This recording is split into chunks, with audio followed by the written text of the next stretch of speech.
வணக்கம். திருப்பதி பெருமாளுக்கு நன்கொடை கொடுத்து நம்ம வாழ்நாள் முழுக்க அவரோட அருளை பெறணும்னு நம்ம எப்படாவது நினைச்சிருக்கோமா? திருமலை திருப்பதி தேவஸ்தானத்தோட நன்கொடை திட்டம் அதை எப்படி நிஜமாக்குதுன்னு தான் நம்ம இந்த பதிவுல விளக்கமா பார்க்க போறோம். வாங்க உள்ள போகலாம். யோசிச்சு பாருங்களேன், நாம ஒரு முறை செய்யற ஒரு நன்கொடை வெறும் பண உதவியா மட்டும் இல்லாம நமக்கும் நம்ம குடும்பத்துக்கும் ஒரு தலைமுறை முழுக்க எப்படி ஒரு ஆன்மீக பாதுகாப்பு கொடுக்குது? இந்த கேள்விக்கான பதில தேடிதான் நம்மளோட இந்த பயணம் இருக்க போகுது. இன்னைக்கு நாம என்னென்ன பார்க்க போறோம்னா, முதல்ல வாழ்நாள் ஆசீர்வாதங்கள்னா என்னன்னு தெரிஞ்சுக்க போறோம்.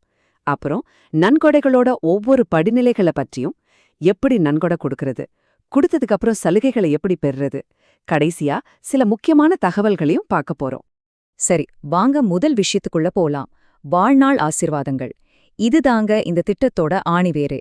இது வெறும் பண பரிமாற்றம் கிடையாது. இது பகவானுக்கும் நமக்கும் ஏற்படுற ஒரு புனிதமான பந்தத்தோட ஆரம்பம். இத நல்ல கவனிங்க. நீங்க 1,00,000 ரூபாயோ அல்லது அதுக்கு மேலேயோ நன்கொடை கொடுத்தா கிடைக்கிற சலுகைகள் 1 வருஷம் 2 வருஷம் இல்ல, உங்களுக்கும் உங்க வாழ்க்கை துணைக்கும் உங்க வாழ்நாள் முழுக்க கிடைக்கும். இது ஒரு தலைமுறைக்கான ஆன்மீக முதலீடு மாதிரி. சரி, இப்போ ரொம்ப முக்கியமான பகுதிக்கு வந்திருக்கோம். நன்கொடைகளோட அடுக்குகள். அதாவது நீங்க கொடுக்கற தொகைக்கு ஏத்த மாதிரி பெருமாளோட அருள் சலுகைகள் ரூபத்துல எப்படி அதிகரிக்குதுன்னு வாங்க பார்க்கலாம். அடுக்குல 1,00,000 5 லட்சம் ரூபாய் வரை. இதுக்கு உங்க குடும்பத்துல 5 பேரோட வருஷத்துக்கு ஒரு நாள் சிறப்பு சுபதம் தரிசனம் கிடைக்கும். அதோட வெறும் 100 ரூபாயில ஒரு நாள் தங்கிக்க ஒரு அறையும் 6 லட்டு பிரசாதமும் கிடைக்கும். இது ஒரு அருமையான ஆரம்பம் இல்லையா? இப்போ அடுத்த கட்டத்துக்கு போலாம். 5 லட்சத்திலிருந்து 10 லட்சம் ரூபாய் வரைக்கும். இங்க பாருங்க, தரிசன நாட்கள் 1லிருந்து 3 அதிகரிக்குது. தங்குறதுக்கும் 3 நாள் வாய்ப்பு கிடைக்குது.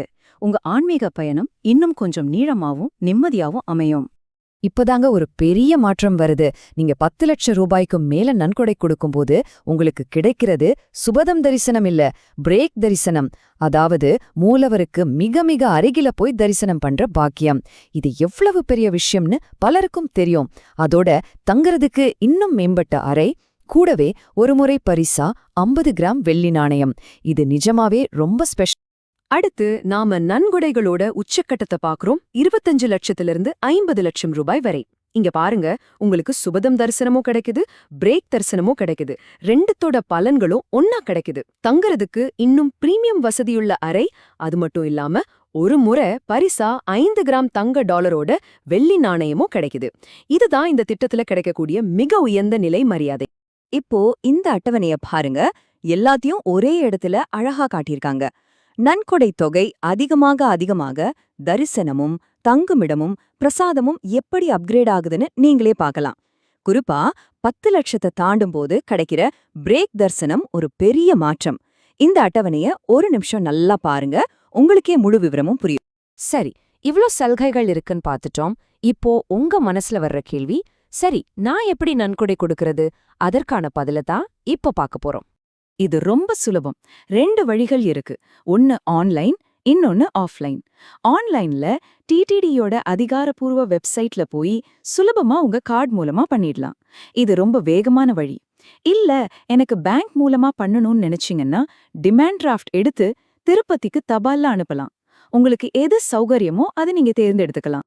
ஓகே, நீங்க நன்கொடையும் கொடுத்துட்டீங்க, ரொம்ப சந்தோஷம். அடுத்து என்ன?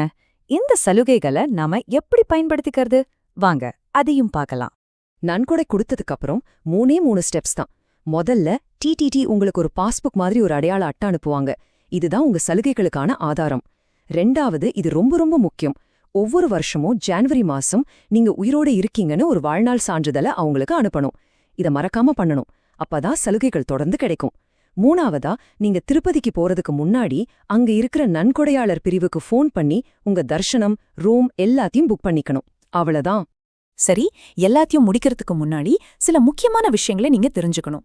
இதெல்லாம் தெரிஞ்சுக்கிட்டா உங்களுக்கு எந்த குழப்பமும் வராது, உங்க பயணம் இனிமையா அமையும். இந்த விஷயங்களை மனசுல வச்சுக்கோங்க.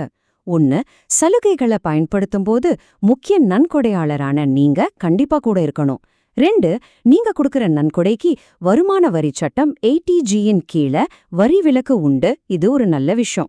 3வது, நான் முன்னாடியே சொன்ன மாதிரி வருஷம் அந்த சரிபார்ப்பை மறக்காம பண்ணிடுங்க. கடைசியா, இந்த சலுகைகள் உங்களுக்கும் உங்க வாழ்க்கை துணைக்கும் வாழ்நாள் முழுக்க பொருந்தும். உங்களுக்கு இன்னும் ஏதாவது சந்தேகம் இருந்தாலோ இல்ல லேட்டஸ்ட் அப்டேட்ஸ் தெரிஞ்சுக்கணும்னாலோ எப்பவுமே டிடிடியோட அதிகாரப்பூர்வ வெப்சைட்டான திருமலா.org பாருங்க. அதுதான் சரியான தகவல் கிடைக்கும் இடம். சரி, இந்த விளக்கத்தோட இறுதியில ஒரு கேள்வியோட உங்களை விட்டு செல்றேன். நாம இவ்ளோ நேரம் பணம், சலுகைகள், தரிசனம்னு பேசணும். ஆனா ஒரு பக்தருக்கு இந்த பணத்தோட மதிப்பு எங்க முடிஞ்சு பெருமாளோட அருளால கிடைக்கிற இந்த வாழ்நாள் பாக்கியத்தோட மதிப்பு எங்க தொடங்குது? இத கொஞ்சம் யோசிச்சு பாருங்க. நன்றி.